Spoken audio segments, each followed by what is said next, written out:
주님 감사합니다. 이 시간 하나님의 말씀을 뗍니다. 하나님, 저희들의 마음과 심령 속에 하나님의 은혜를 더하여 주셔서 하나님의 말씀을 하나님의 말씀으로 받기 원하고 듣기 원하고 깨닫기 원하오니 진리의 성령님 저희 가운데 운행하여 주셔서 저희들의 마음과 심사를 통촉하여 주시고 자유케 하셔서 하나님, 하나님의 말씀에 집중하게 하여 주시고 하나님의 말씀이 담겨지게 하시고 저희들이 하나님 말씀 안에 들어갈 수 있도록 주여 저희들을 인도하여 주옵소서. 원수막이 틈타지 못하게 하시고 오직 하나님의 임재와 그 은혜 안에서 더 강건해지고 더 새로워지고 더 충만해질 수 있도록 도와주옵소서. 은혜와 사랑을 감사드리며 예수님의 이름으로 기도드립니다. 아멘. 아멘. 감사합니다. 오늘 은혜 받으신 하나님의 말씀은 요한계시록 20장 7절부터 15절 말씀입니다.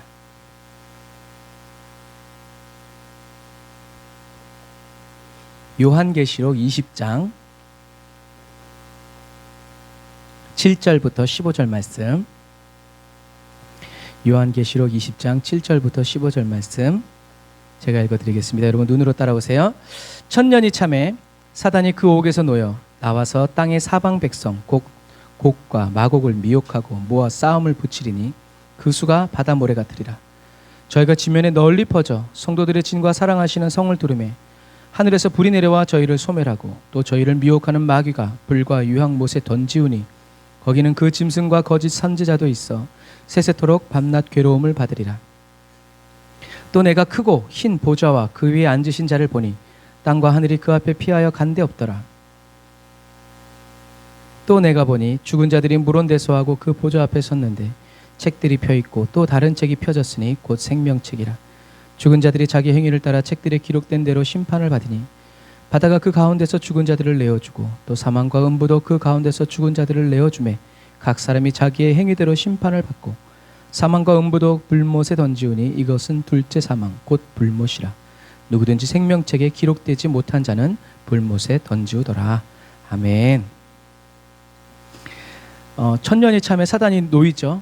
그리고 땅의 사방 백성 곧 곡과 마곡을 미혹하고 싸움을 붙인다고 돼 있어요. 그래서 지난 시간에 말씀드린 것처럼 사단이 풀려나서 미혹하는 사람들은 저와 여러분들이 아니라 하나님을 불신해서 죽었다가 다시 육체에 부활을 한 사람들이라는 것을 여러분 꼭 기억하시길 바랍니다. 저와 여러분들은 둘째 사망과 관계가 없어요. 그래서 오늘 사도 요한은 7절부터 15절을 통해서 앞절과는 대조적으로 이제 사단과 그의 연합한 자들에게 임한 둘째 사망, 최후의 심판을 강조하죠. 그래서 여러분들이 보시면 아시겠지만 7절에 보면 무적행이라고 표현했던 것을 7절에서는 뭐라고 얘기하냐면 옥이라고 표현해요. 그러니까 무적행과 옥은 같은 곳이라는 얘기죠. 그런데 공통점이 있어요. 그건 뭐예요? 제한받는 거예요. 저와 여러분들이 세상에 있거나 감옥에 있어도 살아있는 건 똑같아요. 삼시세끼 다 먹습니다. 뭐만 틀려요? 제한돼 있어요. 네가 보고 싶은 것을 마음대로 볼 수 없고 가고 싶은 곳을 마음대로 갈 수 없어요. 그런 거예요. 제한돼 있다라는 거예요.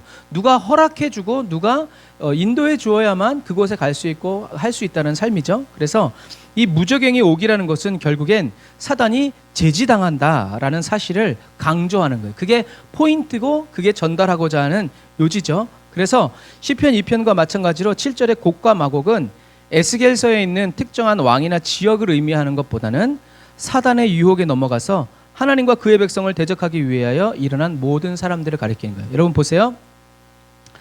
되게 재밌는 것은 왜냐하면 곡과 마곡이 그 앞에 어떤 단어가 있어요? 곧. 그 곧이라는 단어 앞에는 뭐가 있어요?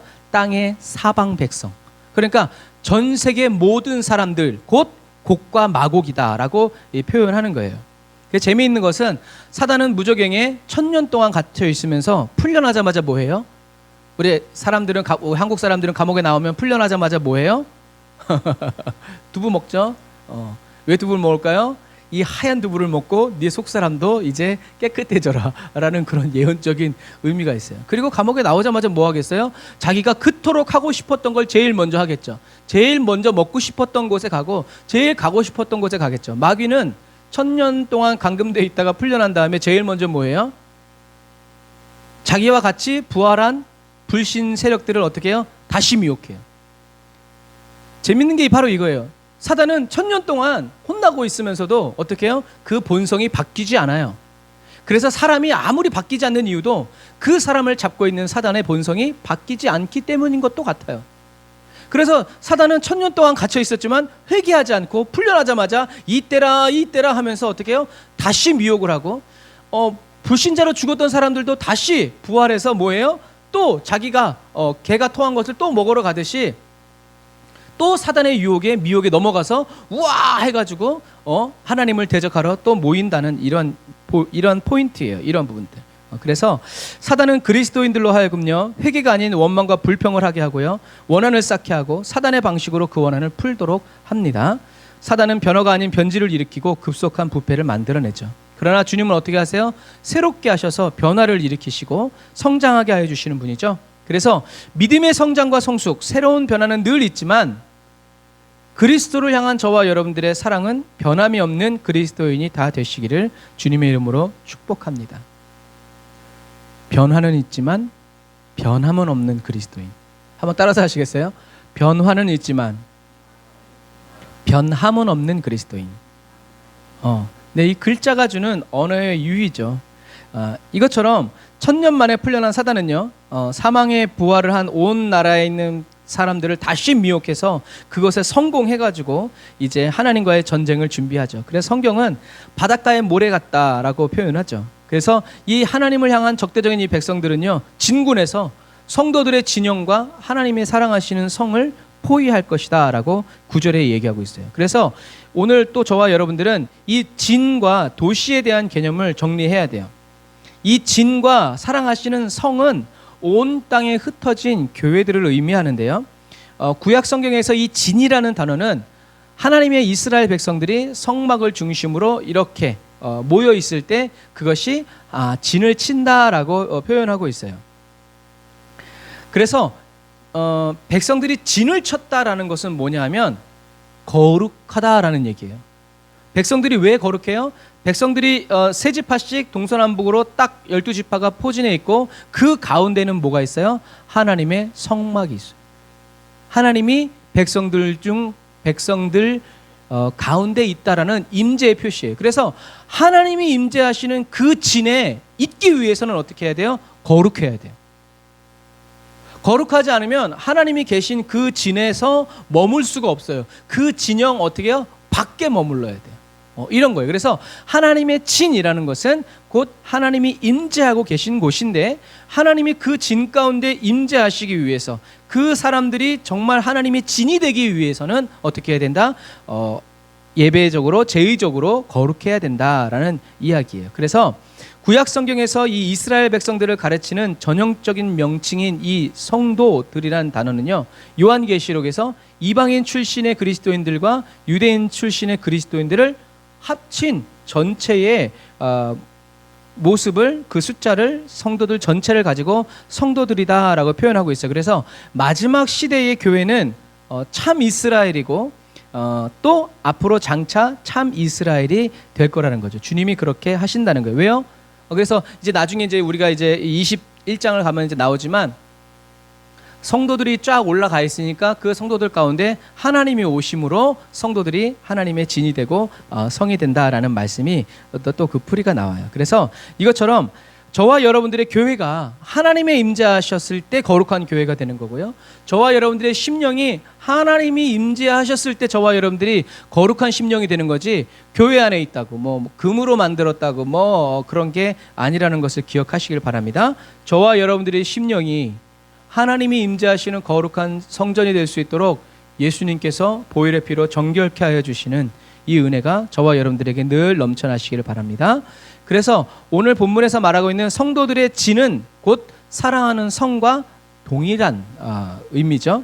그래서 이제 21장 2절에 새 하늘과 새 땅에 있는 거룩한 성과 오늘 이 본문에 나오는 성도들의 진과 하나님이 사랑하시는 자들의 성과 같은 거라는 의미예요. 그래서 진과 성은 같은 거고 하나님이 그것이 진이 되고 하나님이 사랑하시는 성이 되는 이유는 하나님이 그들 가운데 있기 때문이다. 하나님이 그들 가운데 있기 위해서는 어떻게 해야 된다? 정결해야 된다. 그래서 어린 양의 보혈의 피로 씻겨진 신부들이 있는 그곳이 바로 거룩한 진이 되고 성이 되고 사단은 그것을 허물어뜨리고 무너뜨리기 위해서 이제 모였다라는 얘기죠.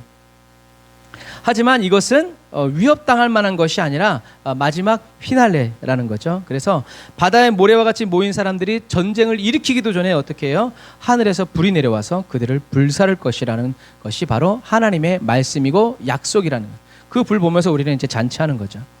그래서 10절에 보면 그들을 꾀던 사단은 이미 짐승과 거짓 예언자들이 산채로 던져진 유황이 타는 불못에 던져져서 밤낮 끊임없이 고통을 받을 것이다 라고 돼 있어요. 그래서 불로 이긴다라는 것은 엘리야의 갈멜산의 전투가 아니라 왕하 1장 10절에 나중에 엘리야가 이제 왕이 엘리야 잡아와, 그러니까 내가 만일 하나님의 사람이거든 하늘에서 불이 내려 너희 50인을 태울 것이다 하면서 2번 그렇게 태워요. 그게 불로 이긴다는 거예요. 그게 뭐예요? 하나님의 심판이라는 거예요. 불의한 왕이 하나님의 선지자를 잡아가려고 하는데 거기에 어떻게 해요? 동조하는 거예요. 그러니까 어떻게 해요? 하나님이 심판해 버리신다라는 거예요. 그래서 이 불이라는 것은 꼭 뜨거운 하늘에서 떨어지는 불이 아니라 마지막에 있을 최후의 심판을 비유적으로 가르치는 거예요. 그래서 이 마지막 최후에 있을 이 불 심판을 문자적인 불로, 파이어로 해석해서는 안 된다라는 거예요. 중요한 것은 물로 심판하든 불로 심판하든 우박으로 심판하든 바람으로 심판하든 뭐 빛으로 심판하든 중요한 포인트는 뭐다? 심판받는 거예요. 종류가 뭔지는 모르겠지만 뭐 사도 요한이 만약에 레이저 광선으로 하나님 하셨으면 그게 레이저 광선으로 보였겠어요? 우리는 레이저 광선이라고 하겠지. 왜? 우리는 레이저 광선을 아니까. 그런데 사도 요한은 레이저 광선을 알아요? 몰라요? 몰라. 그러니까 뭐요? 빛 아니면 불이 되는 것과 마찬가지. 그러니까 문자적인 불이 아니라 여기서 불이 의미하는 것은 뭐다? 심판이다.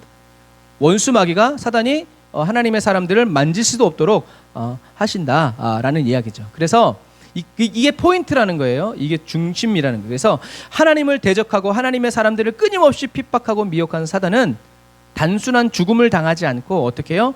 영원히 끊임없이 지속되는 멸망을 당하게 되죠. 이게 사단에게 예비된 은혜예요. 죽어 없어지는 것이 아니라는 것을 기억해야 돼요. 왜냐하면 예수님이 마태복음 25장 41절에 우리가 여러 번 읽었죠. 나를 떠나 마귀와 그 사자들을 위하여 예비된 영원한 불에 들어가라 라고 말씀하셨기 때문에 그래요. 자, 이걸 보세요. 잘 들어보세요.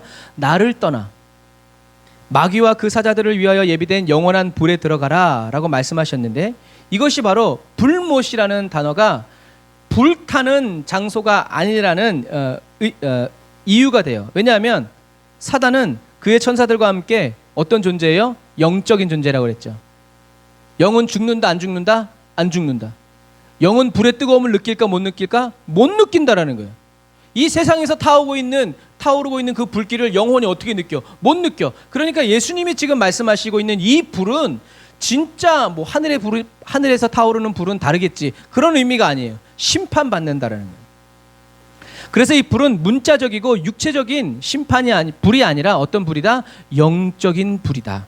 영적인 형벌이다라는 얘기예요. 왜냐하면 짐승과 거짓 선지자도 진짜 짐승과 거짓 선지자를 얘기하는 게 아니라 무엇을 상징하는 거예요? 인간이 만든 거짓 제도, 하나님을 대적하는 사단의 정부, 법들, 악한 법들, 이것이 짐승과 거짓 예언자들이죠. 그리고 밤낮이라는 단어도 진짜 밤낮이 아니라 뭐예요? 고통이 끊이지 않고 계속된다라는 것을 밤낮이라는 한 단어로 압축한 거예요. 그래서 사단에게 예비된 이 괴로움은 의식이 있는 고통, 특히 영적이고 심리적인 고통을 가리키는 거예요. 이렇게 표현하면 좋아요.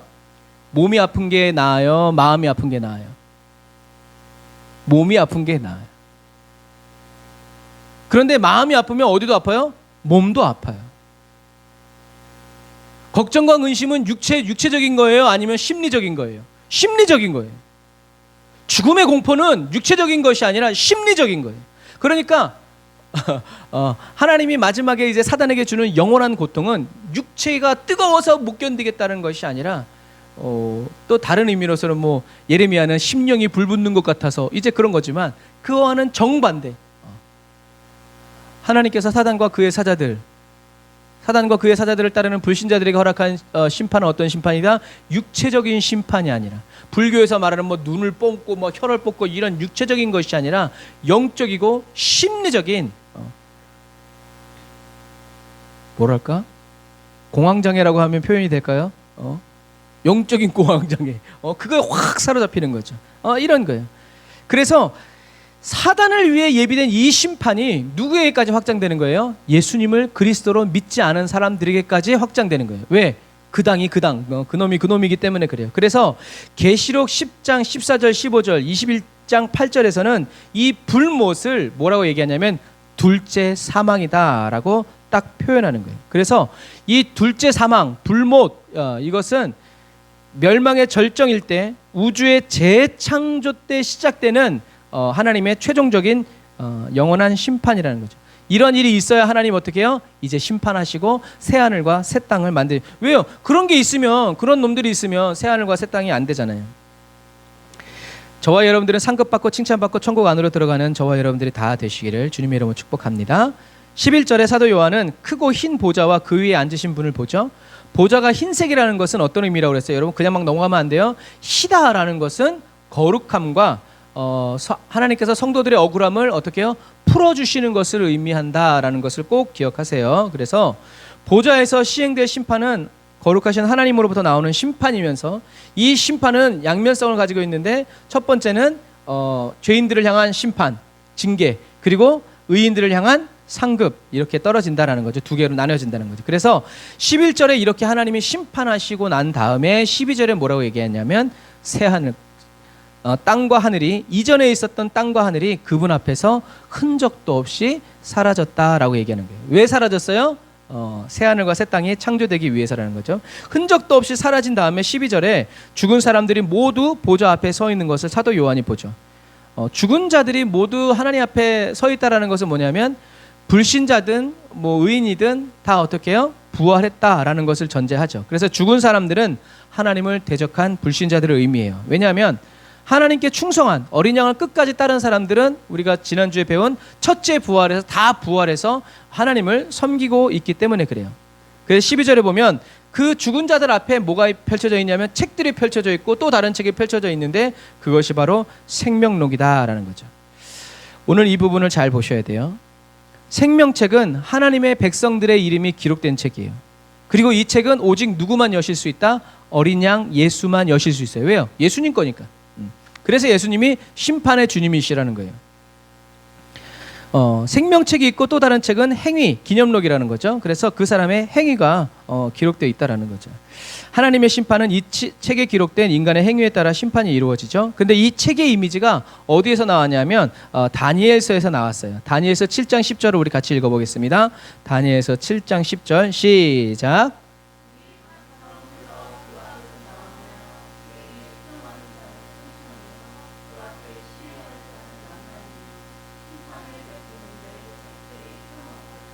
아멘.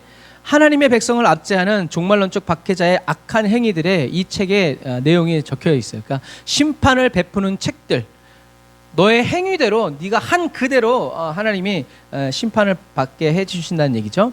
그리고 12장 1절부터 2절까지 같이 읽어보겠습니다. 시작. 그때에 내 민족을 호위하는 대군 미가엘이 일어날 것이요 또 환란이 있으리니 이는 개국 이래로 그때까지 없던 환란일 것이며 그때에 내 백성 중 무릇 책에 기록된 모든 자가 구원을 얻을 것이라. 땅의 티끌 가운데서 자는 자 중에 많이 깨어 영생을 얻는 자도 있겠고 수욕을 받아서 무궁히 부끄러움을 입을 자도 있을 것이며. 아멘. 이 책에 기록된 모든 자, 이 책이 뭐예요? 생명록이죠. 그래서 12장 1절부터 2절에 있는 책들은 구원에 대한 이미지죠. 그래서 그 책에 기록된 자는 생명을 얻지만 기록되지 못한 사람들은 최후의 심판을 받을 것이라는 거예요. 그러니까 어떤 의미에서 이 다니엘이 믿음이 얼마나 좋았냐는 것을 알 수 있어요. 정말 구약 시대에 살면서 요한계시록의 그 환상을 하나님이 보여주실 정도니까 다니엘서는 굉장히 짧지만 이 다니엘의 믿음이 얼마나, 그러나 이런 하나님의 계시를 받게 된 단 한 가지 이유가 있다면 뭐라고 할 수 있을까요? 아마 매일 3번씩 기도하고 꼭 3번이 아니라 세상과 타협하지 않고 그 믿음을 계속 지켰다는 것에 있지 않을까 싶어요. 하나님의 말씀대로 살아가는 거죠.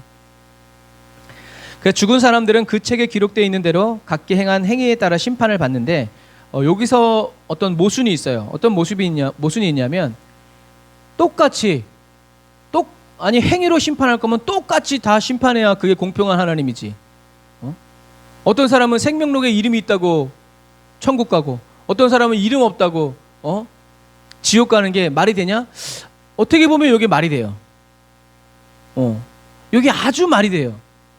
똑같이 뭐 태어날 때부터 금태두로 자라는 사람이냐 뭐 이런 말처럼 똑같지 않냐? 왜 하나님이 공평하시지 않냐라고 할 수 있지만 하나님의 말씀은 뭐예요? 누구든지 주의 이름을 부르는 자는 구원을 얻을 것이다. 저와 여러분들이 지옥 가는 건 왜 지옥 가요? 행위가 악해서가 지옥 가는 게 아니에요. 예수님을 그리스도로 믿지 않아서 지옥 가는 거예요. 저 사람은 나쁜 사람인데 왜 천국 갔어요? 저 사람의 행위는 굉장히 나쁘지만 저 사람이 누굴 믿었어요? 예수를 그리스도로 믿었어요. 그러니까 하나님의 입장에서는 뭐예요? 공평한 거예요. 왜요? 하나님의 말씀대로 저 사람이 했거든요. 하나님을 믿지 않고 많은 선한 일을 아무리 쌓아도 하늘나라엔 갈 수 없다. 이렇게 생각하면 돼요. 저와 여러분들이 한국에서 착한 일 많이 한다고 미국 시민이 되나요? 그렇지 않아요. 미국 시민이 되는 합당한 절차가 있어요. 그거의 기준에 맞아야 미국 시민이 되고 영주권도 얻는 거예요. 똑같아요. 하늘나라의 영주권을 얻는 것은 뭐예요? 예수는 그리스도, 하나님의 외아들. 이거 하나예요. 그런데 이거 하나를 믿지 못해서 지옥 간다 그러면 얼마나 안타깝겠어요.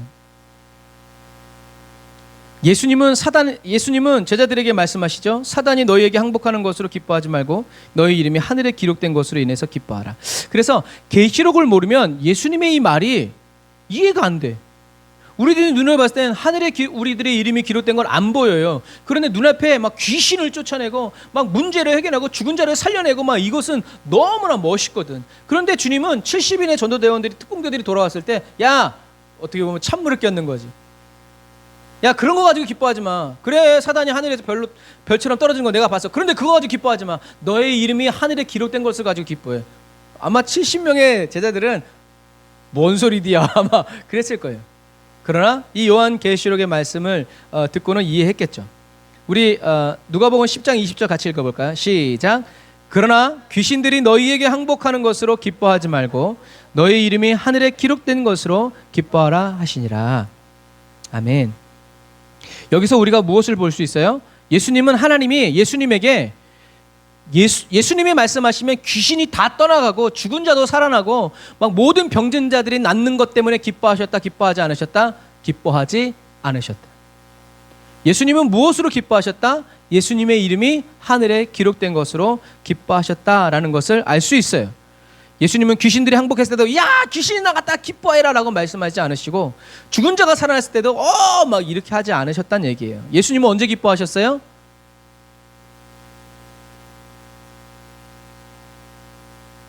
잃어버린 양 한 마리를 되찾았을 때, 그리고 잃어버린 드라크마를 잃어버린 줄 알았는데 찾게 되었을 때, 죽은 줄 알았던 아들이 멀쩡히 살아오게 되었을 때 예수님은 기뻐하시고 즐거워하시면서 잔치를 여셨죠. 그리고 예수님 언제 기뻐하셨어요? 이방인들에게 복음이 증거되지도 않았는데 이방인들이 예수님께로 와서 예수님을 알고 싶다고 말하고, 복음이 증거되지도 허락되지도 않았는데 이방인들이 침노하는 자가 되어서 오히려 유대인들보다 더 큰 믿음을 내놓고 주님을 믿었을 때 예수님은 어떻게 해요? 기뻐하셨다. 여러분, 믿음이 없이는 주님을 기쁘시게 할 수 없죠. 하지만 당연히 믿어야 하고, 그런데 더디 믿고 믿지 못하는 사람들을 보시면서 예수님은 어떻게 하셨어요? 슬퍼하셨죠. 믿음이 없이는 주님을 기쁘시게 할 수 없습니다. 귀신이 항복하고 원수의 모든 권세를 제어하는 힘과 능력이 있는 것보다 예수를 그리스도로 믿는 믿음이 저와 여러분들에게 있으므로 주님은 저와 여러분들을 기뻐하시고 사랑하시고 아끼신다라는 것을 믿으시기를 바랍니다. 능력이 없고 헌금 많이 못하고 몸에 병들고 먹고 살기 바빠서 주님을 섬길 수 없어도 그거는 사단의 시선이고, 하나님의 시선은 그럼에도 불구하고 예수는 그리스도를 이심을 믿고 복음을 전하면서 살려고 하고 날마다 주님을 찬양하는 그 사람을 주님은 기뻐하신다는 거예요. 그래서 마지막 시대를 살아가는 저와 여러분들의 기도 제목은 더 큰 능력과 더 큰 은사, 더 큰 기도 응답을 하나님께 받는 사람이 되는 게 아니라 주와 함께 동행하면서 사랑하는 주님을 나 사는 동안 끊임없이 찬송하는 이러한 사람들이 바로 하나님의 기쁨이 되는 사람이라는 것을 여러분 기억하시기를 주님의 이름으로 축복합니다.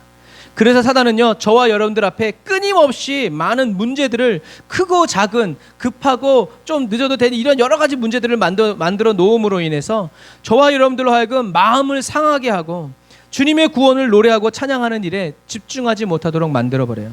왜 내 삶은 맨날 이런 거예요? 막 이렇게 하는. 저와 여러분의 삶의 목적과 목표를 끊임없이 어디요? 이 세상에 두게 만드는 거예요. 자꾸 저와 여러분의 시선을 이 땅에 고정시켜 두는 거죠. 그러나 험악한 이 세상을 살아가면서 믿음의 눈을 들어 나를 위해 십자가 지신 주님을 끊임없이 바라보면서 주님께 집중해서 이 세상의 유혹과 미혹에 휘둘리지 않는 사람들은 그 이름이 생명책에 기록되어 있고 이 땅 위에 살아가는 동안 주님과 함께 계속 동행하며 살아가다가 주님이 다시 오시는 그날의 부활의 의미에 대해서 말씀드렸죠. 영원히 주님과 함께 그 존재를 이어가게 된다라는 거죠. 이 사람들은 한눈을 팔지 않는 사람들이에요. 이 사람들은 사나 죽으나 오로지 누구에게? 주님께 집중했어요. 예수님이 하나님의 입만을 쳐다본 것처럼 저와 여러분도 주님의 입만을 쳐다봐야 돼요. 온 마음과 뜻과 정성 목숨을 다해서 하나님의 부르심에 응답했죠. 하나님은 하나님이 저와 여러분들을 만드신 이유와 목적, 다시 말해서 부르심에 대해서 이사야에게 말씀하세요. 이사야 43장 21절 우리 같이 읽어보겠습니다. 시작.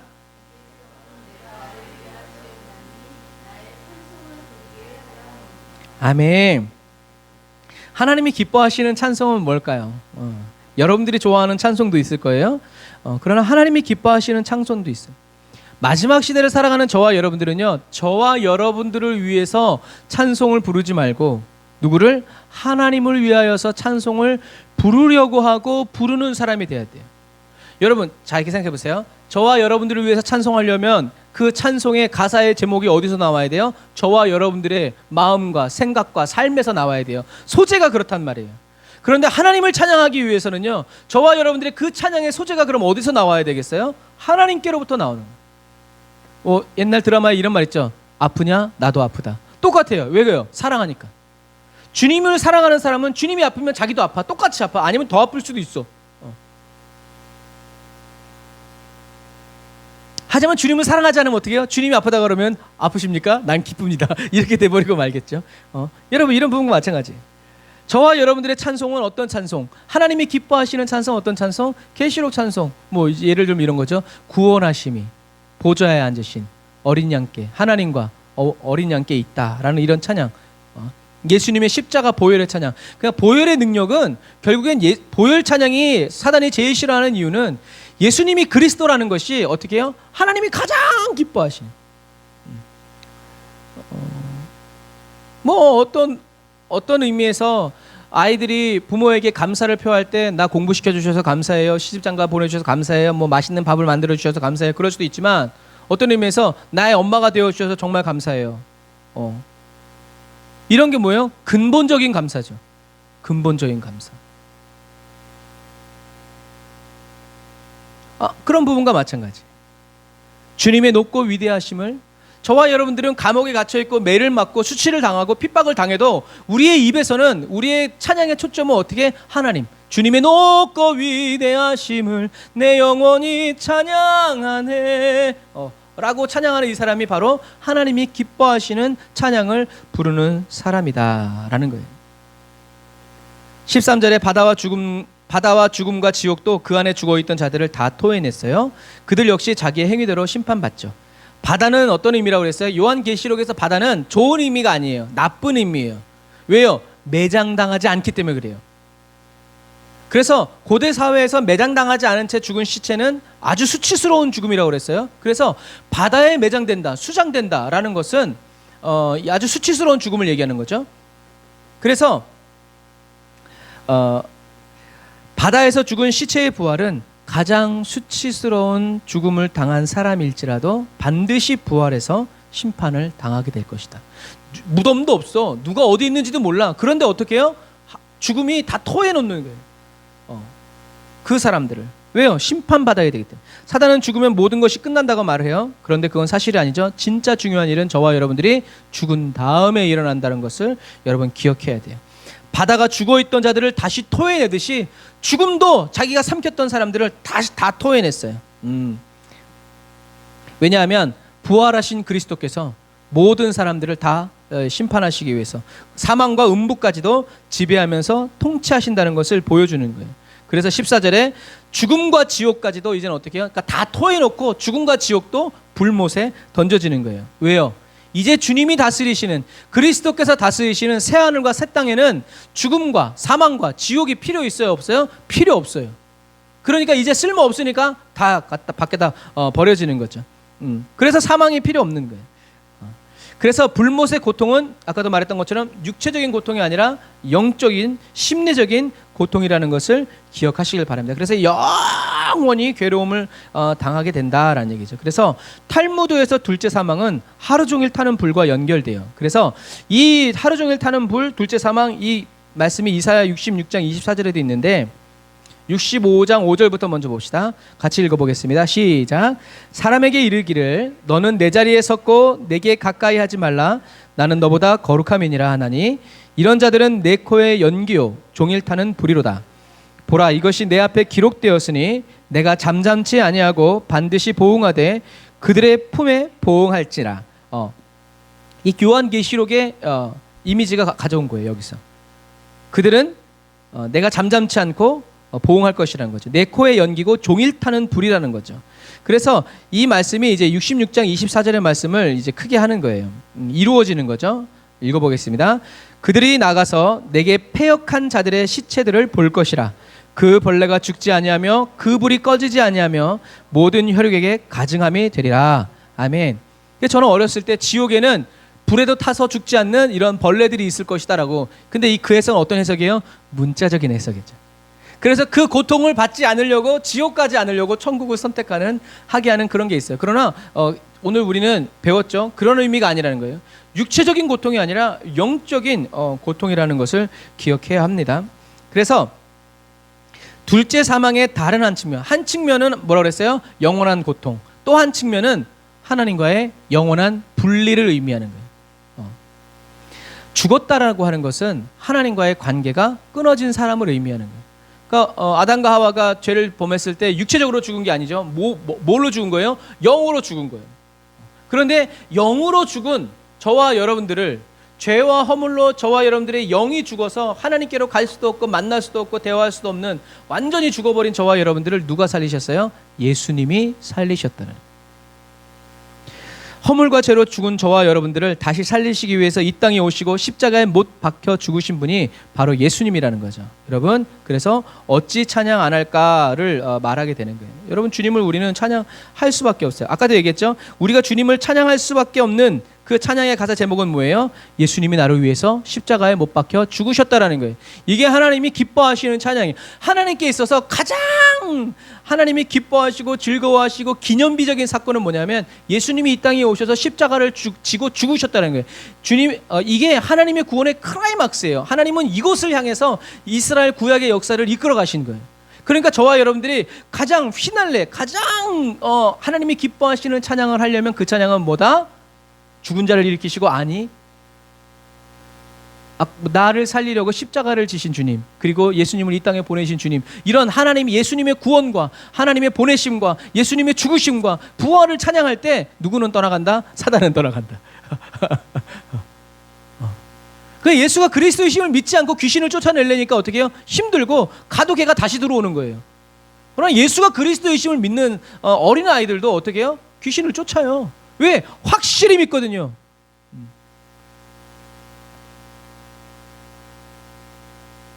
저와 여러분의 영혼의 구세주이신 예수 그리스도를 찬양하시기를 바랍니다. 자, 이제 중요한 대목 15절. 이 생명책에 이름이 기록되지 않은 자들은 누구든지 다 불못에 던져졌다는 얘기죠. 이 15절은요, 앞절에 대한 부연 설명이에요. 보충 설명이에요. 그래서 앞절에서 언급한 것처럼 어린 양의 생명책에 기록되어 첫째 부활에 참여한 하나님의 백성들은요, 둘째 사망인 불못이 주장할 수 없어요. 왜냐하면 이미 첫째 부활한 사람들은 둘째 사망의 심판을 받지 않기 때문에 그래요. 단지 이 둘째 사망이 주관하고 지배할 수 있는 대상은 짐승을 경배하고 거짓 선지자들의 말을 듣고 하나님을 대적한 불신자들 뿐이라는 얘기예요. 불신자들은 사단과 짐승과 거짓 선지자들이 겪는 영원한 멸망의 길을 따라 심판을 받게 될 것이다. 왜요? 천하 인간의 구원을 얻을 만한 다른 이름을 주신 적이 없기 때문이라는 거죠. 이 생명책이 무엇이기 때문에 성도들이 구원을 받는 것일까? 오늘 저와 여러분들이 이 부분에 대한 분명한 정리가 이루어져야 돼요. 그래서 이 생명책을 가리키는 완전한 칭호는 한번 따라서 하세요. 죽임당한 어린 양의 생명책. 자, 생명책은 그냥 생명을 얻을 사람이 이름이 쓰여 있는 것이 아니라 그 책의 이름 자체가 뭐냐면 죽임당한 어린 양의 생명책이라는 거예요. 이 생명책의 이름을 기록하기 위해서 예수님이 어떻게 했다는 거예요? 죽임을 당하셨다라는 얘기죠. 이 말은 어린 양의 죽음이 곧 이 생명책에 기록된 사람들과 어떻게 해요? 동일시된다라는 거예요. 그래서 예수 죽음, 내 죽음, 예수 부활, 내 부활이 되는 거예요. 사도 바울이 우리가 그리스도와 함께 죽었으니 그리스도와 함께 다시 살리라는 말씀이 바로 이러한 개념에서 나오는 거죠. 자, 이것을 조금 더 쉽게 표현하자면 예수님은 어린 양의 생명책에, 죽임당한 어린 양의 생명책에 자기가 십자가에서 못 박혀 죽음으로 죄의 값을 이미 다 지불한 사람들의 이름을 기록해 놓으신 거예요. 어떻게 얘기하자면 꼭 맞는 비유는 아니지만 외상장부 같은 것도, 아니면 이미 선불로 지금 제가 어제 죽을 먹는데 그러더라고요. 누가 와서 한 달 동안 이렇게 죽을 먹고 뭘 얼만큼 먹을지 모르니까 후불로 결제하면 안 되겠냐 그랬더니 사장님이 담대히 말하더라고요. 후불 결제는 안 합니다. 그러면서 뭐라고 얘기하냐면 엊그저께 동사무소에서 전화 와가지고 후불로 한다고 그러길래 안 한다고 그랬어요. 왜 그랬겠어요? 떼먹힌 적이 있는 거죠. 그래서 지금은 무조건 선불로 선납하시고 드시는 만큼 드시고 만약에 남는 돈이 있으면 전액 환불해드립니다 그러더라고요. 여러분, 외상장부가 아니라 선납장부.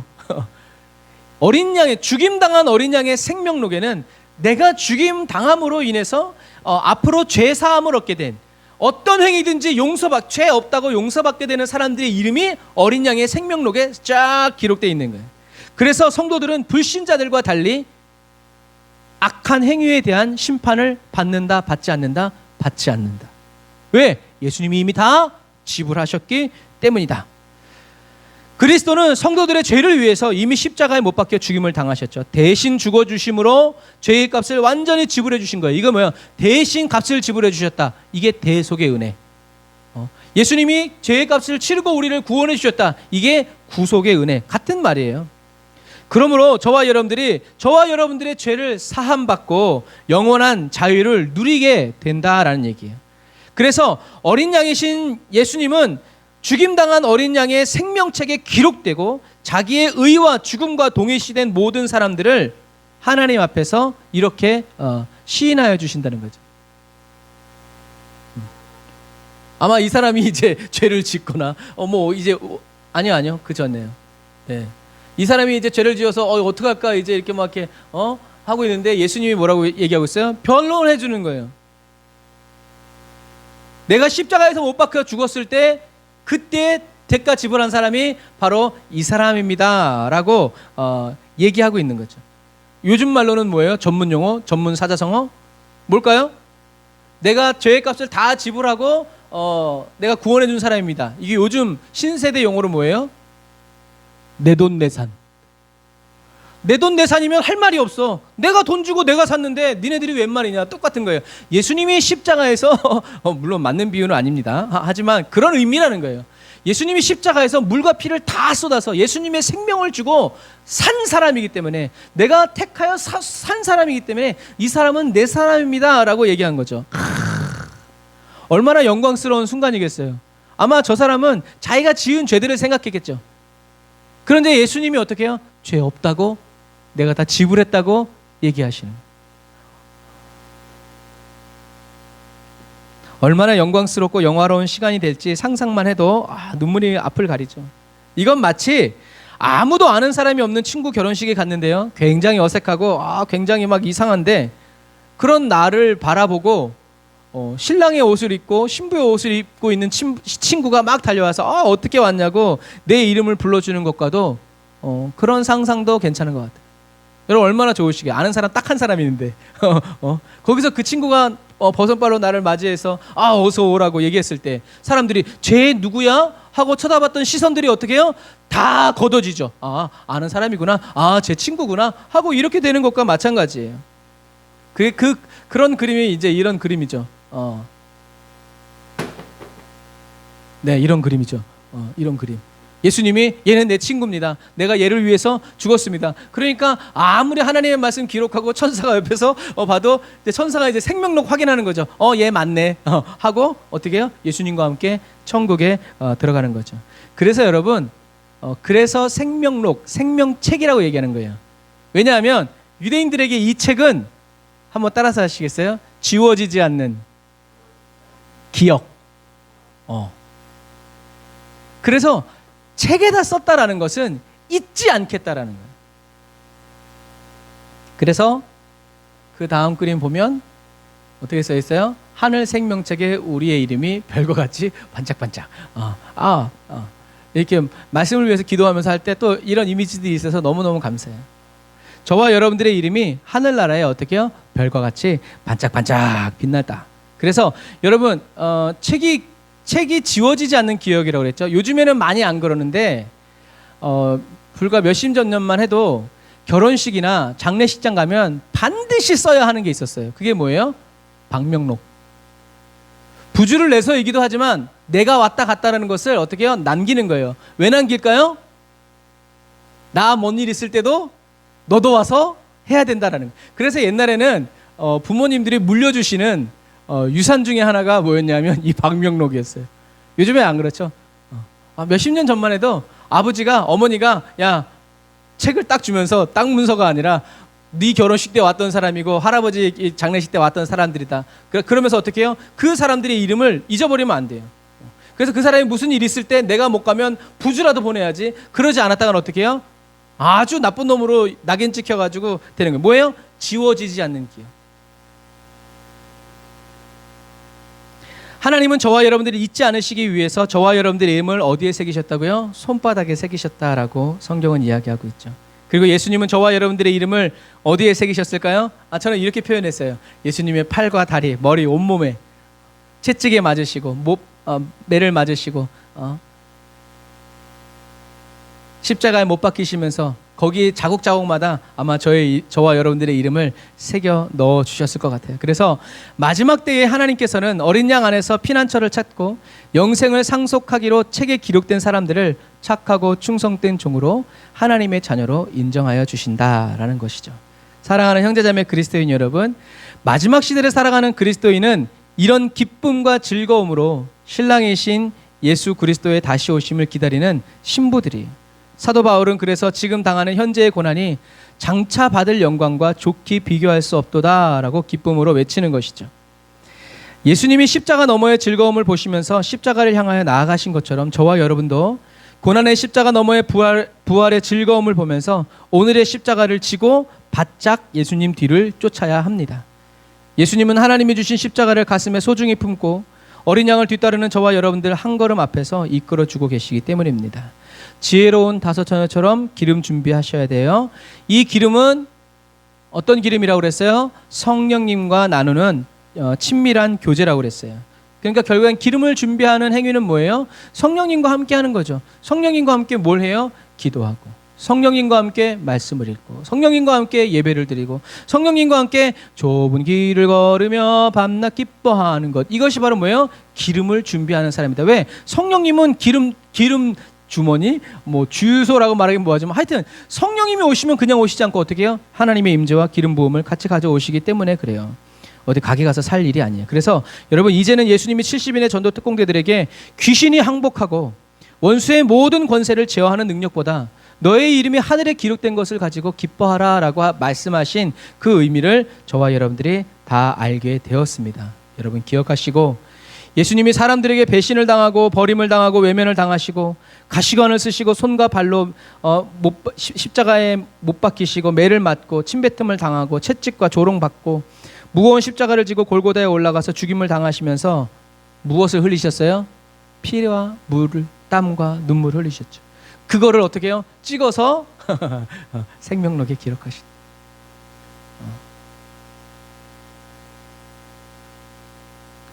어린 양의 생명책에 어린 양의 피로 빨간 이름으로 쓰여진 걸 누가 무서워해?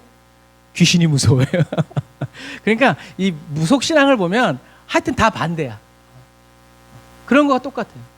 어린 양의 피로, 예수님은 그래서 예수님이 몸과 물과 피를 다 쏟으신 그것을 어떻게 해요? 찍어가지고 저와 여러분들의 이름을 생명록에 기록하시는. 사도 바울은 자기에게 주신 하나님의 은혜가 헛되지 않게 하려고 많은 일을 했어요. 그리고 그리스도의 십자가가 헛되게 하지 않으려고 지혜로운 말로 하지 않고 예수와 그리스도의 십자가만을 자랑하죠. 그리고 복음이 헛되게 되지 않기 위해서 차라리 죽을지언정 자기의 권리를 다 쓰지 않아요. 이것처럼 하나님의 은혜, 예수와 그리스도의 십자가가 저와 여러분들에게 헛되게 되지 않기 위해서 저와 여러분들은 무엇을 해야 될까요? 똑같죠. 사도 바울처럼 예수님만 알고 그리스도의 십자가를 더 자랑하기 위해서 살아가야 하고, 복음이 헛되게 되지 않도록 저와 여러분들의 권리를 다 쓰면 안 되고, 환난과 핍박 당해도 어떻게 해요? 인내하며 견뎌야 되죠. 그리고 구원하심이 어린 양과 하나님께 있음을 늘 기뻐하면서 항상 찬송해야 돼요. 이 땅에서 주님을 찬양하며 살아가는 그리스도인들은 주님이 오시는 그날에 첫 번째 부활의 은혜를 입어서 여전히 주님을 찬양하며 살아가게 될 것이기 때문에 그래요. 저와 여러분들의 이름이 어린 양이 흘리신 피로 생명록에 기록되어 있고요. 행위록에는 어린 양을 끝까지 따르다가 주를 위하여 생명을 바친 친구로 딱 그렇게 한 줄만 기록되어 있었으면 좋겠어요. 십자가에서 물과 피를 다 쏟아서 저와 여러분들의 죄를 씻어주시고 그 몸을 생명의 떡으로 내어주사 저와 여러분을 배부르게 하여 주시는 주님을 밤낮으로 찬양하면서 주님이 다시 오실 길을 예비하는 저와 여러분들이 다 되시기를 주님의 이름으로 축복합니다. 주님이 다시 오시는 그날과 그때까지 저와 여러분들을 살리려 십자가에 오르신 예수 그리스도와 함께 십자가에 못 박힌 채 살아가는 저와 여러분들이 다 되시기를, 어린 양의 생명책에 이름이 기록되신 저와 여러분들을 주님의 이름으로 축복합니다. 기도하겠습니다. 아멘. 주님, 저희들 한 사람 한 사람을 살리시려고 십자가의 모진 고통을 온몸으로 다 담당하여 주신 예수님의 희생과 헌신을 찬양합니다. 저의 이름을 잊지 않으시려고 어린 양의 생명책에 그리스도의 보혈로 기록하여 주신 주님의 은혜를 날마다 찬양하고 자랑하며 감사로 제사드리기 원합니다. 제 눈앞에서 펼쳐지는 어떠한 형편과 환경 속에서도 요동치 않고 나를 살리려 하늘 보자 버리신 어린 양 예수님을 바라보고 그 은혜와 사랑을 노래하며 주를 향한 찬양과 경배를 쉬지 않는 예배자가 되게 해주세요.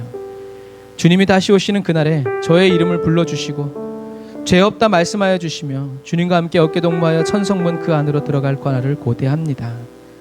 어서 오세요 예수님. 예수님의 이름으로 기도드립니다. 아멘. 아멘. 저와 여러분들을 향하신 주님의 사랑을 표현하고 고백하고 알아가는, 닮아가는 저와 여러분들이 다 되시기를 바랍니다.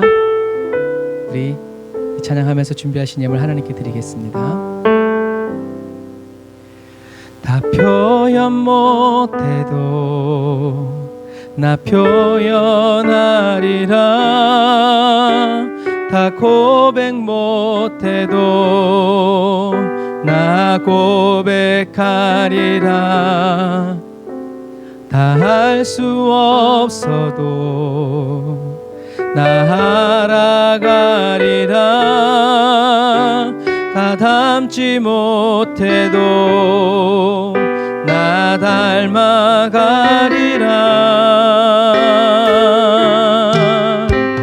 다 표현 못해도 나 표현하리라. 다 고백 못해도 나 고백하리라. 다 할 수 없어도 나 알아가리라. 다 닮지 못해도 나 닮아가리라. 그 사랑 얼마나 아름다운지, 그 사랑 얼마나 날 부욕해 하는지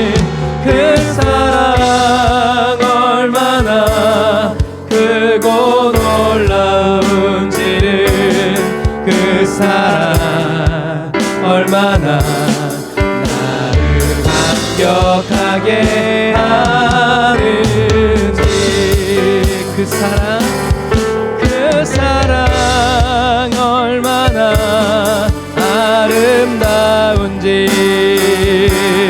그 사랑 얼마나 날 부욕해 하는지 그 사랑 얼마나 크고 놀라운지를 그 사랑 얼마나 나를 감격하게 하는지 죽임 당하신 어린 양 모든 족속과 마음 백성과 나라 가운데서 우리를 피로 사서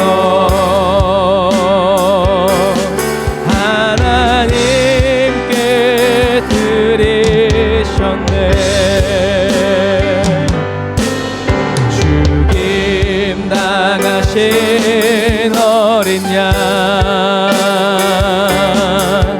우리들을 날아와 제사장 삼아 주셨으니 우리는 주와 함께 이 땅에서 다스리리. 아멘. 죽임 당하신 어린 양 능력과 부와 지혜 힘과 존귀와 영광 찬송 받으시기에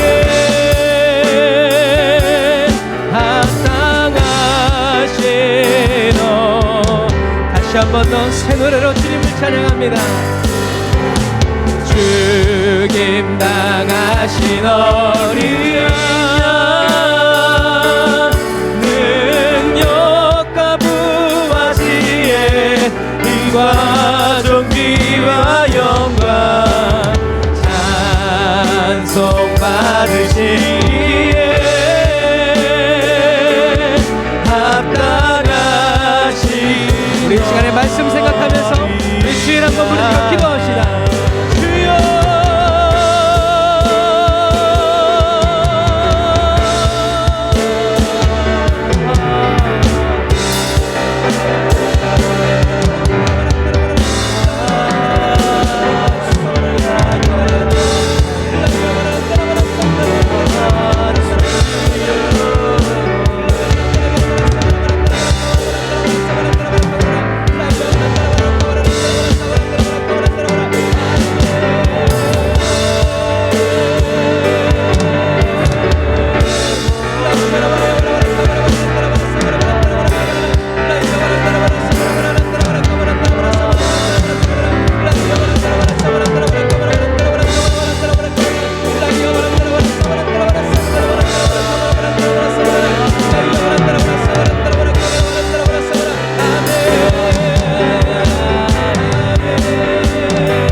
합당하신 어린 양,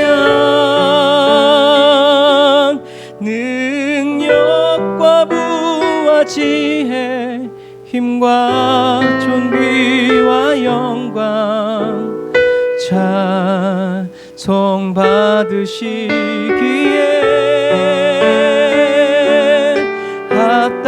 합당하신 어린 양,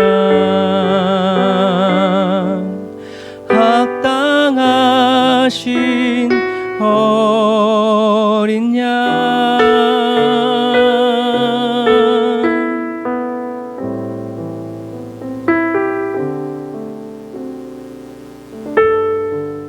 기도하겠습니다.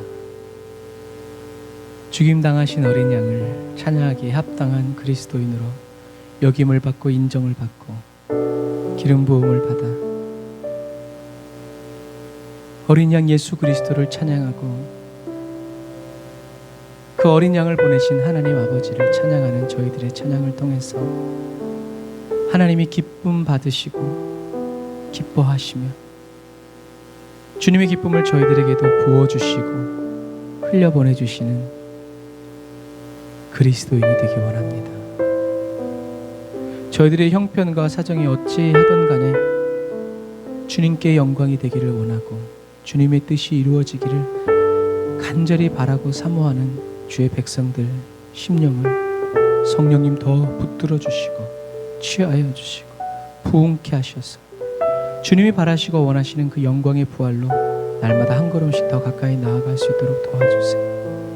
주님을 사랑하는 마음으로 주님 예물을 드립니다. 11조 예물 드리고 감사 예물 드리고 선교헌금 보내고 하나님 구제헌금 드리며 주일헌금 바치는 그 손길들, 그 사업장들 기억하셔서 막힘이 없게 하시고 부족함이 없게 하여 주시되 거룩한 땅들이 되어지게 하여 주시고 원수마귀가 가까이 할 수 없는 정결한 하나님의 땅, 하나님의 백성, 하나님의 성도들의 진이 되고 하나님이 사랑하시는 자들의 성이 될 수 있도록 새 예루살렘이 되고 새 하늘과 새 땅에 머무는 거룩한 여호와의 도성이 될 수 있도록 도와주옵소서. 주님, 지금 이 시간에도 병상에서 예배를 드리고 있는 사랑하는 성도들이 있습니다. 하나님 고쳐주시고 또 집에서 코로나 후유증으로 애쓰고 힘쓰고 있는 성도들 일어나게 하여 주셔서 자연 면역체계가 활발히 활동하게 하여 주시고 하나님 백신으로 만들 수 없는 천연 항체들이 생성되어서 하나님 옮기지도 않고 옮김 받지도 않는 거룩한 백성들이 다 될 수 있도록 도와주옵소서. 지금은 기료 진리와 생명 되신 우리 주 예수 그리스도의 은혜와 하나님 아버지의 극진하신 사랑하심과 성령님의 내주 교통 인도 역사하심이 단을 쌓아 예배드리고 예물드리고 돌아가는 주의 백성들 머리머리 위에 이제로부터 영원토록 함께 하실지어다. 아멘.